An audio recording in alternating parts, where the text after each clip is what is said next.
Hello hi friends, பண்ணி பாருங்கள் 5:45 ஆச்சு, 5:50 போகுது. இப்போ பார்த்தீங்கன்னா நான் காலைல எழுந்திரிச்சு வாசல் கூட்டி தொளிச்சிட்டு அப்புறம் என்ன பண்ணியிருக்கேன்னு பார்த்தீங்கன்னா குக்கரில் ரைஸ் வச்சுருக்கிறேன். சீனியாக இருக்க உப்பு போட்டு வேக வச்சுருக்கிறேன். இதில் வந்து மிளகு ரசம் எனக்கு வந்து கறி இல்லாமல் இருந்தது, அதனால் மிளகு ரசம் வச்சுருக்கிறேன். இப்போ அடுத்து என்னென்னு பார்க்கலாம். இது கூட வாக்கிங் வேறு ஆடுறதுக்கு போகிறோம். வாக்கிங் போகிறதுக்கு முன்னாடி என்னென்ன வேலை செய்ய முடியுமோ செஞ்சுட்டு மீதி வந்து வாக்கிங் போயிட்டு வந்து பார்க்கலாம்.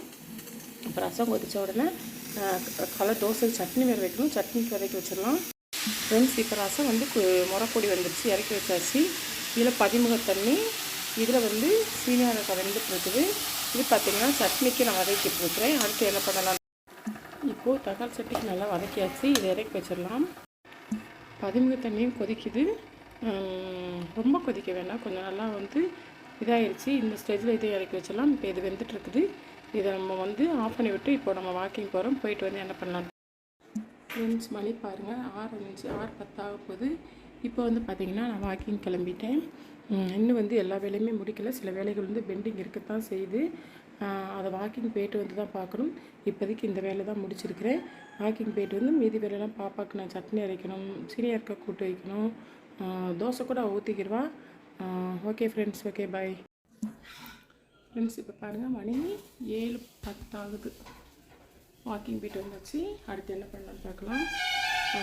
வெளியே வந்து சட்னி வந்து ஆட்டி அரைச்சி வச்சிட்டா. ஓகே, இப்போ அடுத்து வந்து நம்ம அந்த சீனியக்காய் வந்து வதக்கிடலாம். ஃப்ரெண்ட்ஸ், இப்போ பாருங்கள் மணி 7:10 ஆகுது. வாக்கிங் போய்ட்டு வந்தாச்சு. அடுத்து என்ன பண்ணலான்னு பார்க்கலாம். வெளியே வந்து சட்னி வந்து ஆட்டி அரைச்சி வச்சிட்டா. ஓகே, இப்போ அடுத்து வந்து நம்ம அந்த சீனியக்காய் வந்து வதக்கிடலாம். ஹலோ ஹாய் ஃப்ரெண்ட்ஸ், கேட்டேன் இப்போ தான் திறக்கிறோம். இந்த குட்டிகள்லாம் வெளியே கத்திக்கிட்டே கிடக்குதுங்க பசிக்கு. இப்போ பாருங்கள் 3 குட்டிகள் வந்துடுச்சு பாருங்கள். பாபா, உங்கள் அம்மா வெங்க ஜிஞ்சர் எங்க? ஜிஞ்சர் இல்லையா? சரி சரி சரி, பா பசிக்குதா குட்டிகளுக்கெல்லாம்?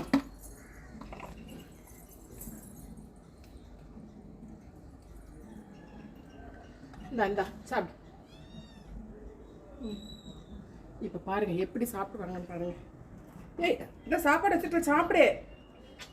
பா பா சாப்பிடு. ஐயோ, மானத்தை வாங்குறீங்களே. சாப்பிடுங்க ஒழுங்கா, போங்க அப்போ. ஹலோ ஹாய் ஃப்ரெண்ட்ஸ், நம்ம வாக்கிங் போயிட்டு வந்தாச்சு. இன்றைக்கி நம்ம சமையல் என்னன்னு சொல்லி பார்த்துடலாமா?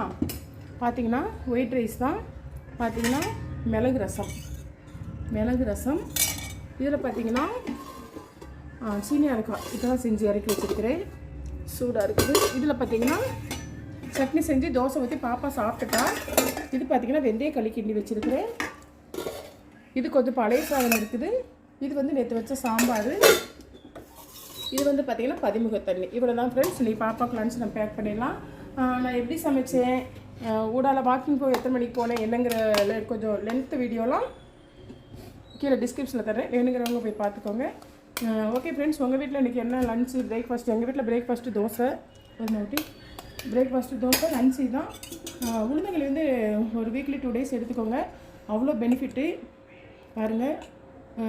இந்த வெயில் காலங்களில் ரொம்ப நல்லது, கட்டாயமாக செஞ்சு சாப்பிடுங்க. Okay friends, okay.